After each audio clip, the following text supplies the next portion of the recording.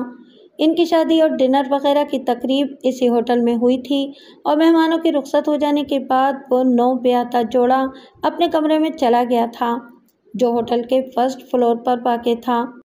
اگلی صبح جب چند لوگ اس جوڑے کے لیے ناشتہ وغیرہ لے کر ہوٹل پہنچے تو کمرہ نمبر 103 کا دروازہ لاک ملا۔ ان لوگوں نے 3-4 مرتبہ دروازے پر پہلے ہلکے اور بعد میں زور سے دستک دی، لیکن اندر سے کسی قسم کا کوئی رد عمل ظاہر نہیں ہوا۔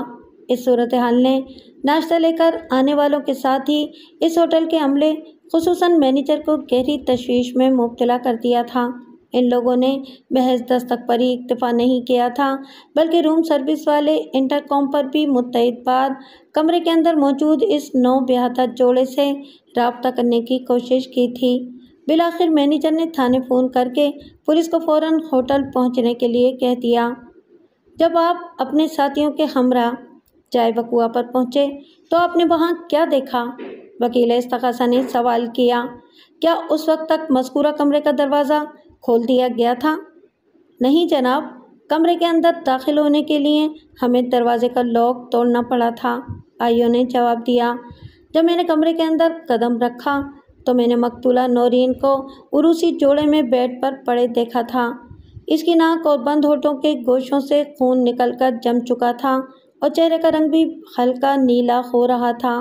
بادیو نظر میں مجھے اندازہ ہو گیا کہ اب اس چند گھنٹوں کی دلہن کو زندوں میں شمار نہیں کیا جا سکتا۔ میرے اندازے کے مطابق اسے سریع الاثر زہر دے کر فنا کے گھاٹ اتار دیا گیا تھا۔ بعد ازاں پوسٹ مارٹم رپورٹ نے میرے اس اندازے کی تصدیق کر دی تھی۔ اور ملزم کا کیا بنا؟ وکیل استغاثہ نے معنی خیز انداز میں استفسار کیا۔ کیا وہ بھی کمرے کے اندر موجود تھا یا آپ نے اسے کہیں اور سے گرفتار کیا تھا؟ ملزم ہمیں ہوٹل کے اسی کمرے سے ملا تھا، تفتیشی افسر نے معتدل انداز میں جواب دیا، مگر بے ہوشی کی حالت میں۔ یہ بیڈ کے پہلو میں بچھے صوفے پر گہری نیند سو رہا تھا۔ ہم نے اس کے منہ پر پانی کے متعدد چھپاکے مار کر اسے جگایا اور اس سے اس کی بیوی کی موت کے بارے میں دریافت کیا۔ یہ اس حوالے سے کچھ نہیں جانتا تھا، بس اسے اتنا یاد تھا کہ اس نے روم سروس پر فون کر کے اپنے اور اپنی بیوی کے لیے 2 گلاس نیم گرم دودھ منگوایا تھا۔ ان دونوں نے ایک ساتھ دودھ پیا تھا اور پھر سونے کے لیے بستر پر چلے گئے تھے۔ اس کے بعد کیا ہوا؟ ملزم کے بیان کے مطابق اسے کچھ معلوم نہیں۔ وہ تو یہ بھی نہیں جانتا تھا کہ بستر سے صوفے پر کیسے پہنچا۔ اس کے بعد آپ کی ٹیم نے کیا کیا؟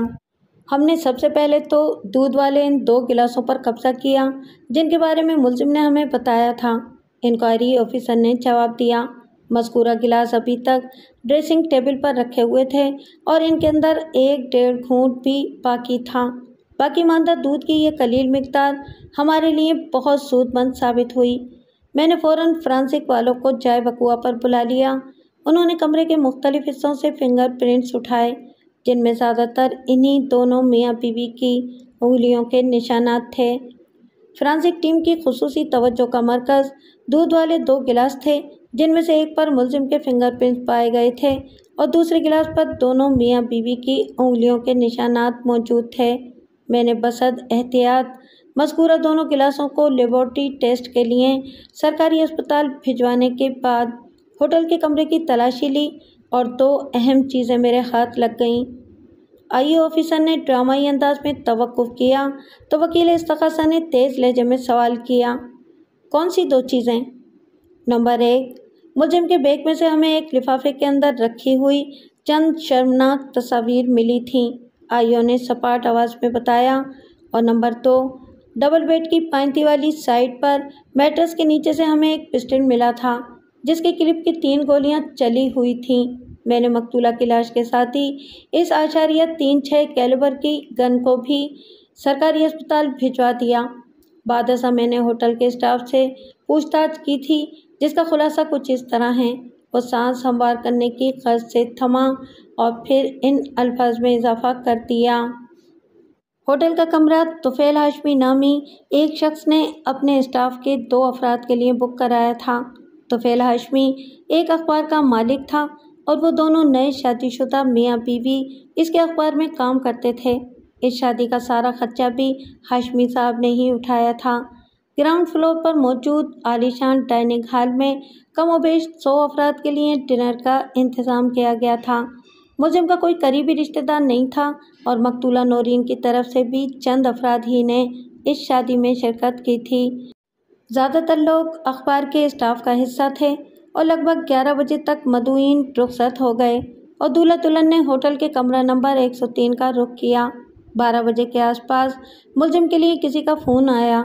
کال کرنے والے نے اپنا نام عبدالرحمن بتایا تھا اور یہ بھی کہا کہ وہ ملزم کا کوئی پرانا دوست ہے جو باوجود اس شادی میں شرکت نہیں کر سکا۔ ہوٹل والوں نے ملزم سے پوچھنے کے بعد کال کو اس کے کمرے میں ٹرانسفر کر دیا تھا۔ ان کے بیچ بمشکل 5 منٹ بات ہوئی ہوگی، پھر ملزم ہوٹل سے باہر چلا گیا۔ اس کی واپسی لگ بھگ 15 منٹ کے بعد ہوئی۔ وہ اپنے کمرے میں پہنچا اور روم سروس کے ذریعے اپنے لیے 2 نیم گرم دودھ کے گلاس کا آرڈر کر دیا۔ اس کے بعد کوئی خاص واقعہ پیش نہیں آیا۔ اگلی صبح جو کچھ بھی ہوا وہ میں موجود عدالت کو بتا چکا ہوں۔ ایک آخری سوال، وکیل استغاثہ نے معتدل انداز میں کہا۔ پوسٹ مارٹم رپورٹ اس کیس کی فائل میں لگی ہوئی ہے اور میں نے باریک بینی سے اس کا مطالبہ کیا ہے، لیکن میرے فاضل دوست، لمحاتی توقف کر کے اس نے میری جانب اشارہ کیا اور اپنی بات مکمل کر دی۔ انہوں نے چند روز پہلے ہی اس کیس کو اپنے ہاتھ میں لیا ہے۔ آپ انہیں اپڈیٹ کرنے کے لیے ذرا اس رپورٹ کا ذکر کر دیں تو بڑی مہربانی ہوگی سب انسپکٹر صاحب۔ اس کی ضرورت نہیں ہے وکیل صاحب، وکیل استغاثہ کے ترحم آمیز انداز کے جواب میں نے کلا بکلا کہا۔ میں نے آپ سے کہیں زیادہ توجہ کے ساتھ ان رپورٹس کو پڑھا ہے۔ ہاں، البتہ آپ خود کو اپ گریڈ کرنا چاہتے ہیں تو میں آپ کی یہ خواہش پوری کر دیتا ہوں۔ لمحاتی توقف کر کے میں نے ایک آسودہ سانس خارج کی اور پھر وکیل استغاثہ کی آنکھوں میں آنکھیں ڈال کر ان الفاظ میں اضافہ کر دیا۔ پوسٹ مارٹم رپورٹ کے مطابق مقتولہ نورین کی موت 10 اور 11 اگست کی درمیانی رات 12 بجے سے 2 بجے کے درمیان واقع ہوئی تھی اور اس کی موت کا سبب وہ سریع الاثر زہر تھا جو نیم گرم دودھ کے ساتھ اس کے معدے میں اتر گیا تھا۔ مذکورہ زہر کو کیمسٹری کی زبان میں سوڈیم سائنائڈ کہا جاتا ہے۔ یہ زہر خون میں شامل ہونے کے بعد آنن فانن میں ہلاکت کا باعث بن جاتا ہے۔ مقتولہ کے شوہر یعنی میرے موکل اور اس کیس کے ملزم کیسر سلیم کی گہری بے ہوشی کا سبب۔ میں نے دانستہ توقف کیا اور پھر ایک طویل سانس چھوڑنے کے بعد اپنی بات کو آگے بڑھا دیا۔ ملزم کی بے ہوشی کی وجہ ایک نارکوٹک ڈرگ ہے جس کو کیمسٹری کی زبان میں پینٹازوسائن کہا جاتا ہے۔ یہ کیمیکل ہر میڈیکل اسٹور پر سوسیگان کے نام سے انجیکشن اور گولیوں کی شکل میں بطور دوا موجود ہوتا ہے اور عموماً کسی مستند ڈاکٹر کے نسخے کے بغیر فروخت نہیں کیا جاتا۔ ڈاکٹر حضرات اس میڈیسن کو شدید ترین اور ناقابل برداشت تکلیف کو رفع کرنے کے لیے پین کلر کے طور پر استعمال کراتے ہیں۔ اگر اس میڈیسن کی زیادہ مقدار انسانی جسم میں چلی جائے تو اس پر انٹا غفیلی نیند طاری ہو جاتی ہے اور اس امکان کو نظر انداز نہیں کیا جا سکتا کہ گہری بے ہوشی میں اس بدبخت کی موت بھی واقع ہو جائے۔ میرے موکل کو بھی نیم گرم دودھ کے ذریعے پینٹازوسائن یعنی سوسیگان دیا گیا تھا۔ آپ ایک وکیل ہیں یا کوئی ڈاکٹر اور یا پھر کوئی کیمسٹ؟ وکیل استغاثہ نے بے ساختہ کہا۔ میں بنیادی طور پر ایک انصاف پسند اور اصول پرست انسان ہوں، میں نے ترکی بترکی جواب دیا، لیکن نظریہ ضرورت کے تحت میں اپنی ریسرچ اور اسٹڈی کے بل بوتے پر کچھ بھی بن کر خود کو پیش کرنے کی صلاحیت رکھتا ہوں۔ جہاں تک میرے موکل کے کمرے سے ملنے والے پسٹل کا تعلق ہے تو میں نے ڈرامائی انداز میں رک کر وکیل استغاثہ کے چہرے پر نمودار ہونے والی حیرت اور الجھن کے تاثرات کی مکس پلیٹ کا جائزہ لیا، پھر ان الفاظ میں اپنی وضاحت مکمل کر دی۔ مذکورہ پسٹل کے کلپ سے 3 گولیاں غائب پائی گئی تھیں۔ پولیس بألفاظ دیگر استغاثہ کا یہ دعویٰ ہے کہ وقوع سے 2 روز پہلے یعنی 8 اگست کو قتل کیے جانے والے ایک معروف پروڈکشن ہاؤس کے مالک کامران مراد کو بھی اسی پسٹل سے ہلاک کیا گیا تھا مذکورہ پسٹل کے لیبارٹری ٹیسٹ سے یہ ثابت ہو گیا تھا کہ مقتول کامران مراد کے سینے سے نکالی جانے والی 0.36 کی 3 گولیاں اسی پسٹل سے چلائی گئی تھیں جو ملزم کے بیڈ کے میٹرس کے نیچے سے پولیس نے برآمد کیا تھا۔ اتنا کافی ہے یا اور کچھ بھی بتاؤں؟ میری غیر ضروری مگر انتہائی مؤثر وضاحت نے وکیل استغاثہ کی طبیعت صاف کر دی تھی۔ اس نے میرے استفسار کا جواب دینے کے بجائے جج کی طرف دیکھتے ہوئے تقدر بھرے لہجے میں کہا، جناب عالی، مجھے تفتیشی افسر سے اور کچھ نہیں پوچھنا، لیکن مجھے تو پوچھنا ہے۔ میں نے روئے سخن جج کی جانب موڑتے ہوئے بآواز بلند کہا، کیونکہ میں تو اس کیس میں ابھی نیا وارد ہوا ہوں۔ آخری جملہ میں نے وکیل استغاثہ کو سلگانے کی غرض سے چپیک دیا تھا۔ اس نے زبان سے تو کچھ نہیں کہا، البتہ ماندانہ نظر سے مجھے گھور کر رہ گیا۔ میں اس کی تکلیف کو سمجھ سکتا تھا مگر اس سے انجوائے کرنے کے موڈ میں نہیں تھا، لہٰذا میں نے اسے یکسر نظر انداز کیا اور اس کیس کے انکوائری آفیسر کی جانب متوجہ ہو گیا۔ سب انسپکٹر جنید خان کی عمر 45 سے زیادہ تھی۔ وہ ایک میانہ قد اور دبلا پتلا پولیس آفیسر تھا۔ یونیفارم میں وہ خاصا اسمارٹ دکھائی دیتا تھا۔ اس کے سر کے سامنے والے بال رخصت پر جا چکے تھے۔ جنید خان کی آنکھوں میں ہوشیاری اور چالاکی کی چمک نمایاں تھی۔ خان صاحب، آپ ماشاءاللہ ایک ذہین اور مستعد پولیس آفیسر ہیں، میں نے اسے کھمبے پر چڑھاتے ہوئے گہری سنجیدگی سے کہا۔ آپ جیسے تجربے کار اور زیرک شخص سے میں ایسی غلطی بلکہ غلطیوں کی توقع نہیں کر رہا تھا۔ اگر مائنڈ نہ کریں تو آپ نے مجھے بہت مایوس کیا ہے۔ میں نے یہ جملے ایسے انداز میں ادا کیے تھے کہ وہ میری جذباتی پرفارمنس کے ٹرانس میں آ گیا۔ میری بات کے اختتام پر اس نے چونک کر مجھے دیکھا اور مضطرب لہجے میں پوچھا، وکیل صاحب، آپ میری کون سی غلطیوں کی نشاندہی کر رہے ہیں؟ غلطی نمبر 1، میں نے ڈرامائی انداز میں کہنا شروع کیا۔ آپ نے تھوڑی دیر پہلے معزز عدالت کو بتایا ہے کہ جب آپ 11 اگست کی صبح جائے واردات پر پہنچے تو آپ کو بیڈ روم کے اندرونی حصے تک رسائی حاصل کرنے کے لیے کمرے کے دروازے کا لاک توڑنا پڑا تھا، کیونکہ مسلسل طوفانی دستک اور روم سروس کالز کے باوجود بھی اندر سے کوئی رد عمل ظاہر نہیں ہو رہا تھا۔ میں غلط تو نہیں کہہ رہا خان صاحب؟ نہیں جناب، آپ بالکل ٹھیک کہہ رہے ہیں، آئیو نے جواب دیا۔ سب انسپکٹر صاحب، میں نے اس کے چہرے پر نگاہ جما کر کہا، میری معلومات کے مطابق اس دنیا کے ہر ملک کے ہر ہوٹل کے ہر کمرے کی ایک ڈپلیکیٹ چابی ہوٹل والوں کے پاس رکھی رہتی ہے تاکہ کسی ایمرجنسی کی صورت میں کمرے کا دروازہ کھول کر اندر کے احوال سے آگاہی حاصل کی جائے۔ کیا وقوع والے کمرے کی ڈپلیکیٹ چابی اس ہوٹل والوں کے پاس نہیں تھی جو آپ کو کمرے کے دروازے کا لاک توڑنے کی ضرورت پیش آئی؟ آپ کی معلومات 100% درست ہیں وکیل صاحب، وہ بڑے اعتماد سے بولا۔ چاہے وقوع والے کمرے کی ڈپلیکیٹ چابی موجود تھی اور وہ لوگ ہمارے وہاں پہنچنے سے پہلے ڈپلیکیٹ چابی کی مدد سے دروازہ کھولنے کی متعدد بار کوشش بھی کر چکے تھے، مگر معاملہ دروازے کے لاک تک محدود نہیں تھا۔ اس کا کیا مطلب ہوا؟ میں نے سوال کیا۔ ملزم نے کمرے کے دروازے کو اندر سے لاک کرنے کے علاوہ وہ کنڈی بھی چڑھا دی تھی جس کا کوئی تالا ہوتا ہے اور نہ ہی چابی، آئیو نے جواب دیا۔ میں آہنی بولٹ یعنی چٹخنی کی بات کر رہا ہوں۔ اوہ، میں نے ایک گہری سانس لیتے ہوئے کہا، تو یوں کہیں نا کہ کمرے کے دروازے کا لاک تو ڈپلیکیٹ چابی سے کھول لیا گیا تھا، مگر اس بولٹ سے نجات حاصل کرنے کی غرض سے آپ لوگوں کو دروازہ توڑنا پڑا تھا۔ جی یہی حقیقت ہے، وہ زور دے کر بولا۔ ٹھیک ہو گیا، میں نے سرسری انداز میں کہا اور پھر جرا کے سلسلے کو آگے بڑھا دیا۔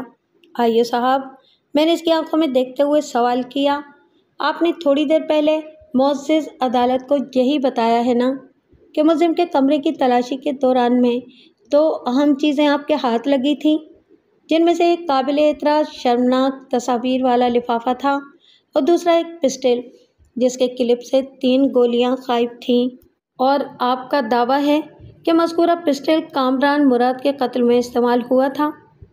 یہ میرا نہیں، اس پسٹل کی لیبارٹری رپورٹ کا دعویٰ ہے کہ مقتول کامران مراد کے سینے میں اتاری جانے والی 3 گولیاں اسی پسٹل سے چلائی گئی تھیں جن سے موقع پر ہی مقتول کی موت واقع ہو گئی تھی۔ میری بات مکمل ہونے سے پہلے ہی آئیو بول اٹھا۔ آلۂ قتل کا ملزم کے کمرے سے برآمد ہونا اس بات پر دلالت کرتا ہے کہ ملزم کامران مراد کے قتل میں بھی ملوث ہے۔ لفافے کے اندر رکھی ہوئی تصاویر بھی اسی جانب اشارہ کرتی ہیں۔ مذکورہ تصاویر میں مقتولہ نورین اور مقتول کامران مراد بے حیائی اور مغضب اخلاق کارروائیوں میں مشغول دکھائی دیتے تھے۔ یہ تصاویر کسی نے چھپ کر کیمرے سے بنائی تھیں اور فریقین کے چہرے بڑے واضح نظر آ رہے تھے، لہٰذا ان تصاویر کی حقیقت کو جھٹلایا نہیں جا سکتا تھا اور یہ میرا مسئلہ بھی نہیں تھا۔ آئیو صاحب، میں نے انکوائری آفیسر کے چہرے پر نگاہ گاڑ کر سوال کیا، کیا آپ کسی نیوز رپورٹر کو انتہائی احمق اور بے وقوف انسان سمجھتے ہیں؟ نہیں تو، وہ حیرت بھرے لہجے میں بولا، میں نے ایسا کب کہا؟ ابھی اور وہ بھی معزز عدالت کے سامنے، میں نے قدرے سخت لہجے میں کہا۔ آخر آپ کہنا کیا چاہ رہے ہیں؟ وہ بگڑ کر بولنے لگا۔ میرا موکل اور اس کیس کا ملزم کیسر سلیم گزشتہ 5 سال سے شہر کے ایک موقر اخبار کے لیے نیوز رپورٹنگ کے فرائض انجام دے رہا تھا اور اس فیلڈ میں اس کی ایک معتبر شناخت ہے جس کی گواہی کے لیے میں درجن بھر صحافیوں کو عدالت میں پیش کر سکتا ہوں، میں نے بدستور جنید خان کی آنکھوں میں دیکھتے ہوئے طنزیہ انداز میں کہا، اور آپ بار بار عدالت کو یہ باور کرانے کی کوشش کر رہے ہیں کہ ملزم اس قدر عقل سے پیدل ہے کہ اس نے کامران مراد کو قتل کرنے کے بعد آلۂ قتل کو 2 دن تک سنبھالے رکھا اور پھر ہوٹل کے کمرے میں بیڈ کے نیچے چھپا دیا۔ وہ اتنا زیادہ بے وقوف ہے کیا؟ اس نے مقتولہ نورین کو موت کے گھاٹ اتارنے کے لیے اس سے شادی کی اور پھر اسے زہریلا دودھ پلا کر اس دنیا سے رخصت کر دیا۔ کیا آپ اپنے حواس میں بھی ہیں؟ وکیل صاحب، آپ معاملے کو الجھانے کی کوشش کر رہے ہیں، آئیو نے خفگی بھرے انداز میں کہا۔ وکیل استغاثہ نے اس پر گرا لگائی، یہ تو ان کی پرانی عادت ہے۔ اگر میں معاملے کو الجھا رہا ہوں تو، میں نے باری باری آئیو اور وکیل استغاثہ کی طرف دیکھتے ہوئے کہا، آپ میں سے کوئی میرے سوال کا جواب دے کر مجھے سمجھائے کہ ملزم نے پے در پے ایسی احمقانہ حرکتیں کیوں کی؟ کیا اسے اتنا بھی شعور نہیں تھا کہ اس طرح وہ اپنی قبر خود اپنے ہی ہاتھوں سے کھود رہا ہے؟ میں آپ کی بات کا جواب دوں گا، وکیل استغاثہ نے سینہ چوڑا کرتے ہوئے کہا، اس سے آپ کی الجھن سلجھن میں بدل جائے گی۔ ارشاد، میں نے وکیل استغاثہ کی طرف دیکھتے ہوئے کچھ اس انداز میں کہا جیسے اسے شعر سنانے کی اجازت دے رہا ہوں۔ یہ معاملہ دراصل انسان کے جذبات اور احساسات سے تعلق رکھتا ہے، وکیل استغاثہ نے ٹھہرے ہوئے لہجے میں کہا۔ محبت اور نفرت 2 انتہائی طاقتور جذبے ہیں اور ان میں سے کون کب دوسرے میں بدل جائے اس بارے میں وثوق سے کچھ بھی نہیں کہا جا سکتا۔ وہ لمحے بھر کو رکا اور پھر روئے سخن جج کی جانب موڑ لیا۔ جج کرسی انصاف پر برائے جمان بڑی توجہ اور دلچسپی سے عدالتی کارروائی کو دیکھ رہا تھا۔ اس کی پراسرار معنی خیز خاموشی اور چہرے کے تاثرات سے صاف نظر آ رہا تھا کہ اس کیس کی سماعت میں پہلی بار اسے مزہ آ رہا تھا۔ یور آنر، وکیل استغاثہ نے جج کو مخاطب کرتے ہوئے بآواز بلند بولنا شروع کیا۔ مقتولہ نورین اور ملزم کے درمیان بہت جلد محبت کا ناطہ استوار ہو گیا تھا۔ ملزم کا ایک کولیگ امتیاز حسین مقتولہ نورین کے گھناؤنے ماضی سے واقف تھا۔ میں جس شرمناک ماضی کی بات کر رہا ہوں اس کی ایک واضح جھلک آپ ان تصاویر میں دیکھ چکے ہیں جو لفافے میں بند آپ کے سامنے میز پر رکھی ہیں۔ جج نے گردن کو اثباتی جنبش دینے پر اکتفا کیا۔ جناب عالی، وکیل استغاثہ دلائل کے سلسلے کو آگے بڑھاتے ہوئے بولا، امتیاز حسین نے ملزم کو سمجھانے کی کوشش کی کہ نورین ایک بدکردار لڑکی ہے، وہ اس کے قابل نہیں، لہٰذا وہ اس سے شادی کا خیال اپنے دل سے نکال دے، لیکن عشق کا بھوت پوری طرح ملزم پر سوار ہو چکا تھا، لہٰذا اس نے امتیاز حسین کی نصیحت اور مشوروں سے یہ نتیجہ اخذ کیا کہ وہ خود مقتولہ کے چکر میں ہے، اس لیے اسے راستے سے ہٹانے کی کوشش کر رہا ہے۔ خیر، ملزم نے امتیاز حسین کی باتوں کو ایک کان سے سن کر دوسرے کان سے نکال دیا اور یہ شادی ہو گئی۔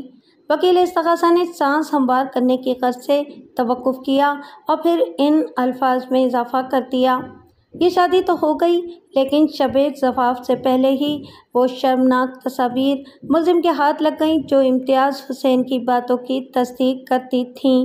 اور آبجیکشن یور آنر، میں نے احتجاجی انداز میں کہا، نکاح کی رسم، ڈنر اور ہوٹل کے کمرے میں داخل ہونے تک میرا موکل مذکورہ تصاویر سے واقف نہیں تھا، بلکہ میں دعوے کے ساتھ یہ کہہ سکتا ہوں کہ اس بیچارے نے تو یہ اخلاق باختہ تصاویر دیکھی تک نہیں ہیں۔ کیا میرے فاضل دوست مجھے بتانا پسند کریں گے کہ وہ شرمناک تصاویر ملزم کے بیگ کے اندر کیسے پہنچیں؟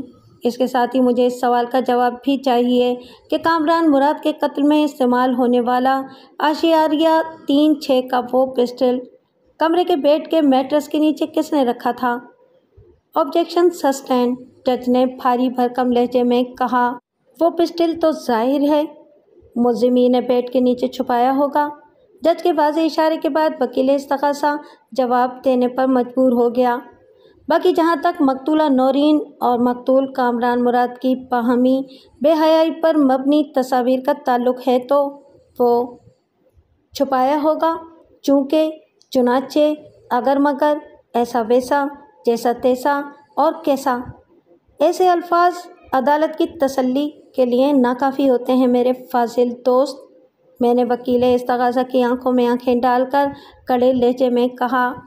ایک وکیل ہونے کے ناطے آپ کو یہ اچھی طرح معلوم ہوگا کہ اپنی کسی بھی بات کے لیے عدالت میں ٹھوس ثبوت پیش کرنا پڑتے ہیں۔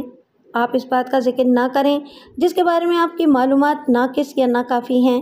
ویسے بھی میں نے ذرا دیر کو رک کر ناپسندیدہ نظر سے وکیل استغاثہ کو گھورا اور پھر ان الفاظ میں اضافہ کر دیا۔ اس عدالت میں نورین مرڈر کیس کی سماعت ہو رہی ہے۔